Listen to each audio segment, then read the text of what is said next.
So what do you say to somebody who comes to you and they have a cancer diagnosis and they say, Skip, what do I need to know? What do I need to do?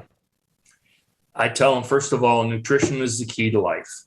And if you want to learn to live, you've got to change your diet. You've got to focus on giving your body the the the stuff it needs to cure itself, because you were designed to be healthy. You aren't designed to be sick. You aren't designed to take pills. Um, uh, you're designed to be healthy and vital for a long, long time. And I'm an example of that. I'm 75. I'm not skinny, but I'm active. And like I said, my blood work is almost perfect. Well, it is perfect. Uh, so just I tell them, look at your diet. It sounds daunting to people when you tell them you got to give up meat, fish, dairy, and eggs because they're toxic.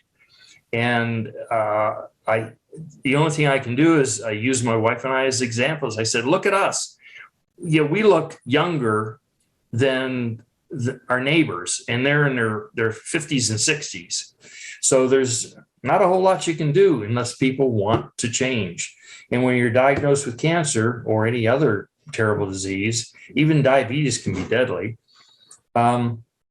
You've got to want to take the steps. And frankly, you have to learn to say no to your doctor.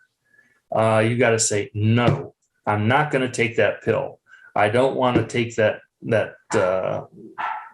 treatment. I don't want to do chemo. I don't want to take the radiation, because even when you get that remission from chemo or whatever after the horrible, horrible, horrible treatment, if people say they're cured if they live 5 years after going through chemo. They're not cured, because 3 years after that or less, cancer almost every time comes back, and it comes back with a vengeance like gangbusters. Every case I've ever seen, the people don't last 10 years. They say they're cured after 5, but they're dead in 10. And I've been 14, and I never say I'm cured. I try and keep my immune system as strong as I can to stop that cancer from killing me. And I think there's several really important points you made there that I'd like to highlight. One is that, a lot of people can't be helped. They don't want to be helped, right? Yep. And let me expound. They want to be helped, but they don't want to change, right? They want to be helped in the least, with the least amount of effort possible, right? Yes. And that is a pill. So that is the magic bullet, which this is what I call magic bullet medicine. And unfortunately, a magic bullet medicine does not work for most chronic illness. It doesn't cure people. It doesn't make them healthier or heal them or improve their quality of life. It may improve it a little if they're in pain, but generally speaking, it doesn't solve the root cause of their disease. And so a person has to, A, believe they can get well, and B, want to get well, and C, be willing to change their life, right? That's what I call the beat cancer mindset. And you had it. It was clear that you believed you could, you wanted to, and you were willing to change your life, and you stuck with it. Belief is key. Okay. You've got to believe. I think you've got to believe this will work.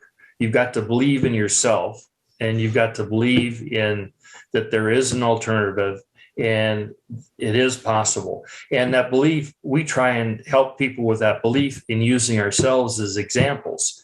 It worked for me. Why can't it work for you? And they said I'd be dead a long time ago. And just the opposite. I'm healthy now. And, I'm not planning on going anywhere anytime soon.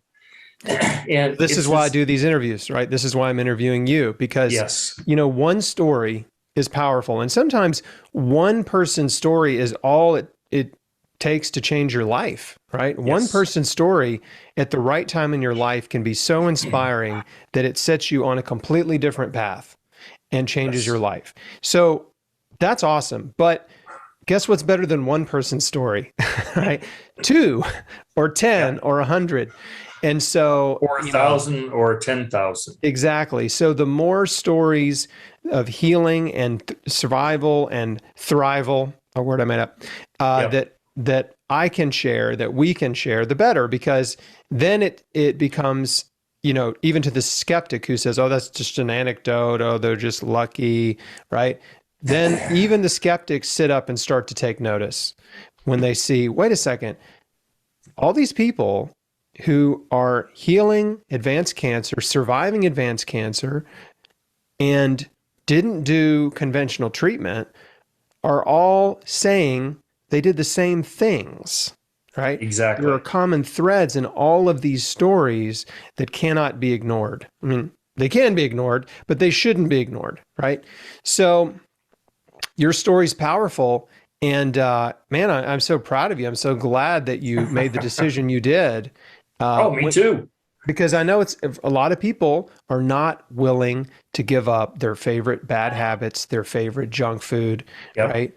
And their favorite bad attitudes in order to help themselves get well. And it's hard to watch. It's tragic, if you want to help everybody and you just can't. But the people who come along who want your help, that actually take action, that's where you get all this incredible joy and fulfillment from doing what you do, right?